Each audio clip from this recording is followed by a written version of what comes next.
Kita sudah menjalani 1 tahun masa tersulit akibat pandemi COVID-19. Kita sudah melampaui masa tersulit pertumbuhan ekonomi kita. Dan sekarang ini, tahun 2021 adalah masa recovery, masa kebangkitan yang harus kita sambut dengan optimisme, antusias, dan kerja keras penuh keberanian.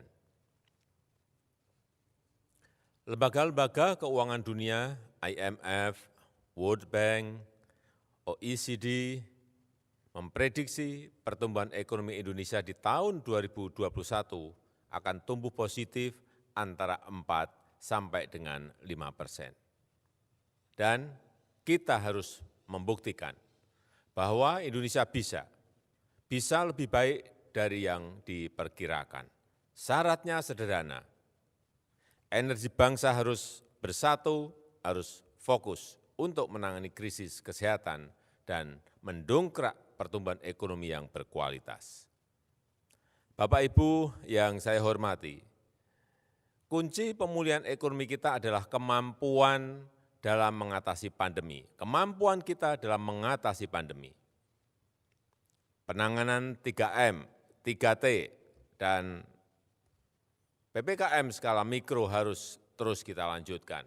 Dan pada saat yang sama, sekarang ini kita besar-besaran melakukan vaksinasi. Kita harus bekerja keras untuk memperoleh vaksin yang sedang diperebutkan oleh negara-negara di seluruh dunia. Alhamdulillah, di antara negara-negara Asia kita termasuk negara yang terdepan dalam melakukan vaksinasi. Selain diprioritaskan untuk tenaga kerja yang melayani masyarakat secara langsung, pemerintah sedang mengawal percepatan di klaster-klaster padat untuk menghasilkan kekebalan komunal, herd immunity secara cepat. Saya mengharapkan partisipasi dari seluruh pihak untuk mendukung vaksinasi ini. Indonesia harus segera aman dari COVID dan kita tunjukkan kepada dunia bahwa kita termasuk berada di barisan terdepan dalam menangani krisis yang melanda dunia ini. Kecepatan dalam penanganan krisis kesehatan ini juga selaras dengan percepatan pemulihan ekonomi nasional kita. Untuk itu, tahun ini pemerintah telah menyiapkan anggaran 372 triliun untuk mempercepat pemulihan ekonomi nasional. Berbagai stimulus telah diberikan dari sisi permintaan, dari sisi penawaran, baik melalui bantuan sosial, program keluarga harapan PKH, subsidi gaji, kartu prakerja, program padat karya yang sangat banyak, bantuan produktif bagi UMKM, serta relaksasi maupun restrukturisasi pinjaman, keringanan pajak, dan kemudahan lainnya. Melalui program padat karya dan belanja pemerintah lainnya, penciptaan lapangan kerja bisa diciptakan dalam jangka yang pendek. Tetapi penciptaan dan perluasan lapangan kerja secara berkelanjutan adalah dari para pelaku usaha di sektor swasta. Baik itu menghidupkan kembali usaha-usaha yang sudah berjalan maupun merintis pembukaan usaha-usaha baru, baik itu dengan dana sendiri, pendanaan dari lembaga keuangan bank dan non-bank maupun mengundang investor, mengundang investasi dari luar negeri.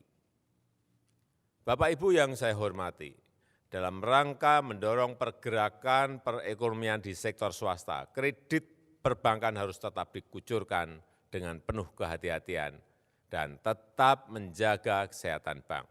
Saya senang memperoleh laporan bahwa rasio kewajiban penyediaan modal minimum masih di angka 23,78%. dan bank telah menyediakan cadangan yang memadai jika ada peningkatan kredit yang berisiko. Saya juga memperoleh laporan bahwa cadangan devisa di Bank Indonesia saat ini sebesar 135 miliar dolar Amerika Serikat. Lebih dari cukup untuk membiayai kebutuhan cicilan utang luar negeri dan impor untuk 1 tahun ini.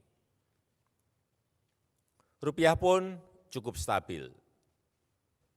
Pasar modal juga masih atraktif dengan total kapitalisasi saham sebesar Rp6.970 triliun dan jumlah investor lokal tumbuh pesat hingga 4 juta investor retail.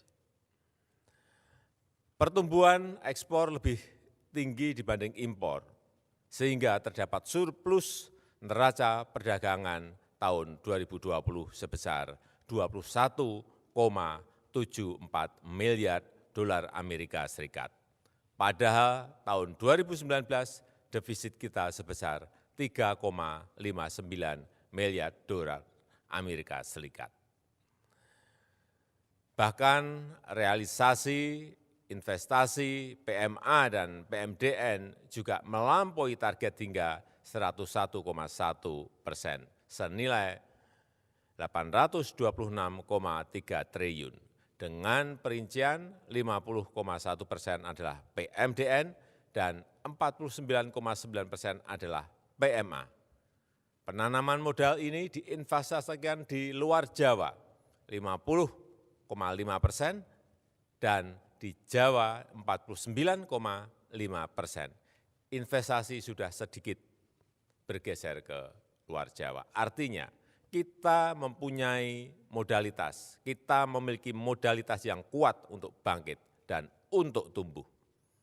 Selain itu, ancang-ancang untuk pemulihan ekonomi sudah disiapkan melalui reformasi struktural, Undang-Undang Cipta Kerja dan aturan turunannya, PP dan Perpres sudah selesai semua disiapkan, yang memberikan kemudahan bagi pengembangan lapangan kerja, pembukaan lapangan kerja, dan pertumbuhan ekonomi.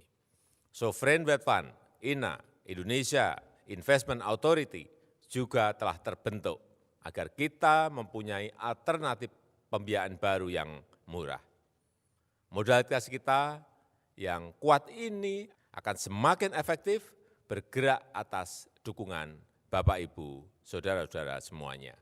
Sumbangsih dari para ekonom, pelaku usaha, dan investor dalam memformulasikan kebijakan ekonomi yang paling sesuai dengan kondisi Indonesia sangat berarti. Sehingga begitu pandemi selesai, kita bisa tumbuh dengan baik. Dan mari kita buktikan bahwa pertumbuhan ekonomi kita di tahun 2021 lebih tinggi dari yang telah diperkirakan, serta lapangan kerja terbuka dan kesejahteraan rakyat meningkat. Saya rasa itu yang bisa saya sampaikan. Terima kasih.